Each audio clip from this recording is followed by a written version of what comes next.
You're also one of the most visible of the European ambassadors to Kenya. I've seen you at the stadium watching Harambee Stars. Yeah. Even your social media is quite busy. You're doing different things. Is this intentional? Is this your style of diplomacy? Well, first of all, we are encouraged also by our ministry to communicate openly, to make our work transparent, to explain to the people why we are here and what we do. And in fact, I started my presence on social media here in Kenya, basically, and I'm a bit surprised myself how it works. Almost every week, sometimes every day, people come to me and greet me and tell me that they follow my account and that it's funny but also interesting. And I take this as a positive feedback and I try to continue, but it's also not without risks. You might have seen some of the stories where I had to explain a little bit the context, and you also know that some of the Kenyan people can be quite tough, especially on Twitter, especially or on on social media. But you have to live with it somehow, and I really enjoy the work. How do you balance it? Because now you're among the most visible. You've had to engage, and you say you are even identifiable on the streets. People can actually say that's the ambassador. And how do you balance that with this other side of your life, where you are also a performer? Because yes, you are a known musician as well. Tell us more about that and how that interlinks with your job as a diplomat. I try to separate it a little bit. Not always. I do also musical things here at the residence, and of course, as you say, if I play sometimes outside of the residence, we play at jazz clubs or at events, then of course people recognize me or people know me.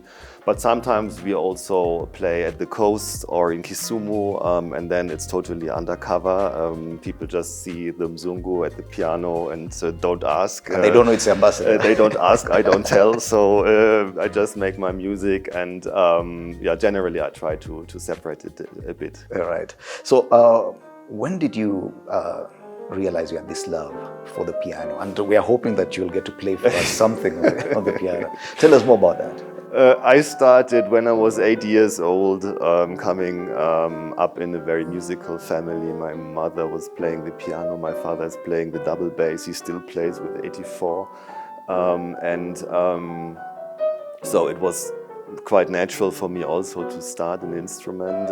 But in Germany you have conservatoires in every smaller city. You start there, you make your progress, and then at the age of 14, 15, I started also with jazz. The classical education was, or the basic education was classical, but then I started with jazz. I played in the big band of our school.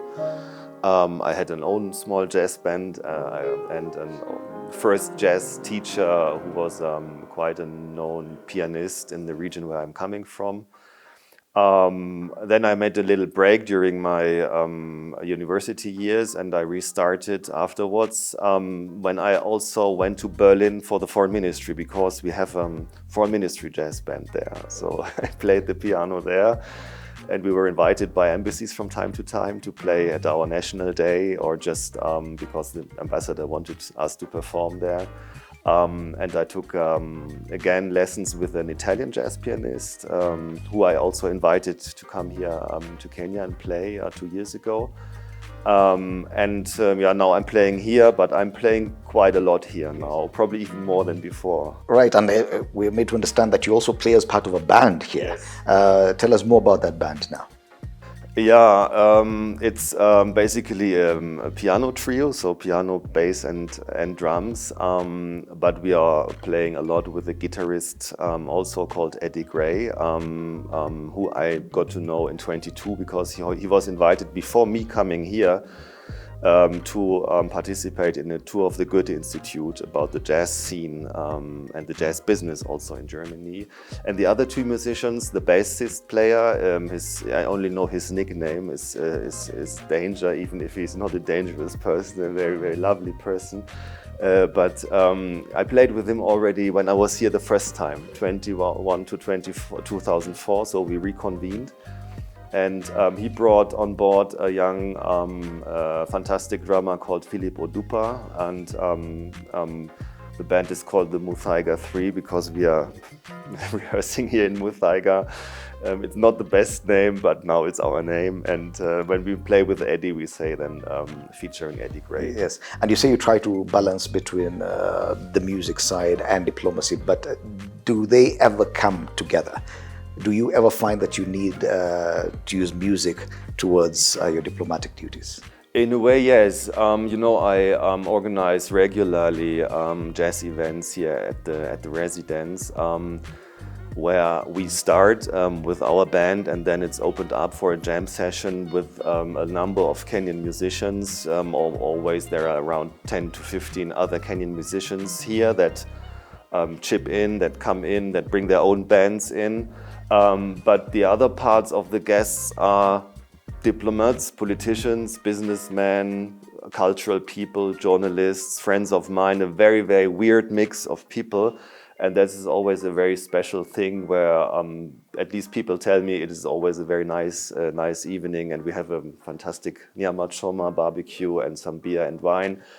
So there's a little bit of mix of music and diplomacy.